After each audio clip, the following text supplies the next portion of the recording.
Minister Betta Edu authorizes flight tickets for staff to state without airport. Okay, sparking outrage. Can you imagine? So Betta Edu has authorized flight ticket and taxi service fees, or rather financial support to her staff to go to Kogi State, even when Kogi State does not have a functional airport. So where are they going to use it for? This is the way corruption is for this woman, I'm telling you. According to a report by the Cable on Sunday, January 7, 2024, Betta Edu, Nigeria's Minister of Humanitarian Affairs and Poverty Alleviation, has ignited the controversies by approving funds for flight tickets and airport taxes for her team's travel to Kogi State, even though Kogi has no functioning airport.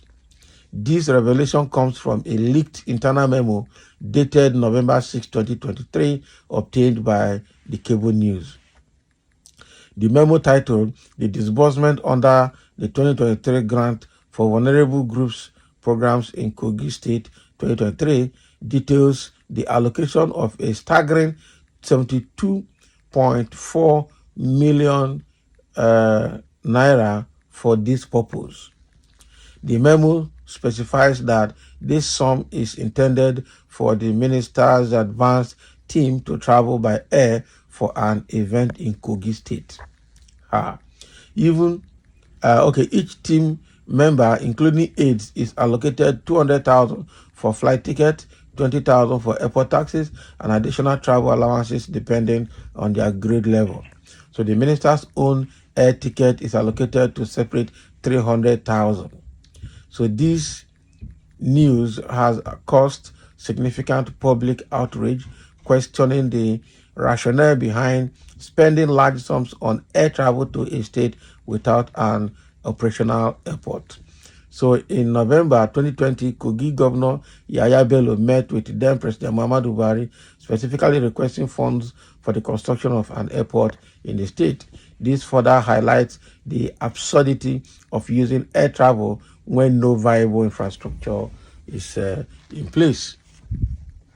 Furthermore, this controversy follows on the heels of another financial scandal surrounding Betta Edu. So a leaked letter dated December 2023 revealed her instructing the Accountant General of the Federation to transfer 585 million naira to a private account under the guise of funding relief efforts in 4 states. This incident also sparked calls for investigation and accountability. These recent episodes have fueled allegations of financial mismanagement and abuse of power within the Ministry of Humanitarian Affairs. Several civil society organizations, including the Network for the Actualization of Social Development and Good Governance, have demanded President Bola Tinubu initiate disciplinary action against Betta Edu. They characterized her actions as serious corruption and financial misconduct that warrant severe penalties. The pressure is mounting on both Edu and the government to address these concerns and provide transparent explanations for these controversial financial transactions.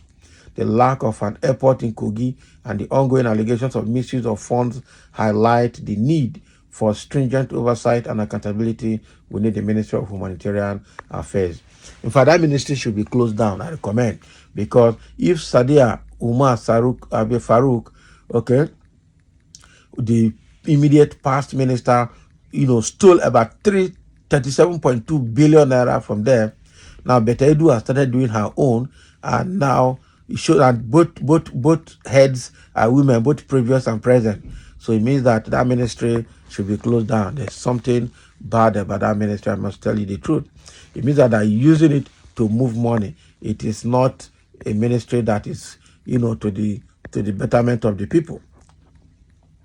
People are already reacting to this issue of allocating flight tickets and airport taxis fares to a state, Kogi, that does not have a functioning airport, has sparked reactions, and some people are already making their comments here.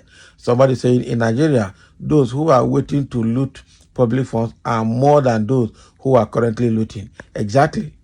Because all these people that are looting now, we are not in power a few years ago. So it means that everybody will say, this is my time. I must go and take my own.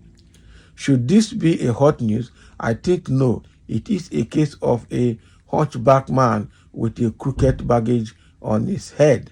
And someone said the load is awkward. And he said, don't you checked from the ground? The man who carries it, Association of Armed Robbers in Government. It's a news now. Let me tell you, there are more issues to be investigated about her. I am not surprised at all. This girl's father is a very honest and God-fearing man. Can you imagine? That means they know the father.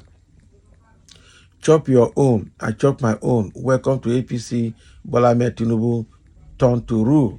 Chop Nigeria. You know easy. I'm telling you. Don't say you are all crazy useful as confirmed by Mr. Buhari. If you have something doing or you are busy, you won't be here spewing rubbish. Please, what is she doing differently? Okay, she even deserves some accolades for dropping the money in an what? Homo sapien account. Aren't you in town when monkeys long throat money? Aren't you in Nigeria when snake feasted on millions? Please let Beta Edu be. God is even no more watching. Can you imagine? I can understand this sarcasm. This guy just being sarcastic in this comment. They can drop nearby airport and use vehicles to complete. For example, most time go to Damaturu, people will board Meduguri or Gombe. Okay. So Beta Edu is in another soup now because she has decided to, her own decision in that ministry is something else. I must tell you the truth. How can you give her? Somebody is even saying that maybe they wanted to fly to a nearby airport and they use road to finish the journey. That explanation is not conspicuous. It's not coming out here. And sometimes when there are series of, corruption cases on someone, even when the person makes honest mistake, nobody will believe. Even when the person has genuine reason to do some things, nobody will also believe. We just hope that the investigation that is on now will bring us some facts around her transactions and her behavior in that office, because it's actually unbecoming that for a young girl like that, 37 years old, the youngest minister in government, is looting like this. If actually she's looting, or if it's a mistake, was it a honest mistake? But I don't trust that department. That ministry have been involved in corruption cases. That one is ongoing by EFCC now against the former minister Sadia Umar Farouk. And now people are saying that this is her trainee. She's learning work from her predecessor. You see? So now it is obvious that ministry needs to be closed down. In fact, it's long that it started. Buhari opened that ministry. Even vice president were talking about N-Power. They were talking about traders' money. They were talking about so many things. And that ministry has been used to disburse some of the money. And the way and manner that even disbursing the money, you can't track it. You can't manage the records. Why not use somebody's BVN and anything, and then make a list of whatever you want to make, and give people things, and I don't understand. Do we even really need to share money? Is Nigeria ripe for sharing money? Why not do some projects that will help people to do their own business and then be independent? Now what for this government to? So Beta Edu, she's another soup now. She need to go and answer her questions by herself. So thank you for listening, and let's have your comment.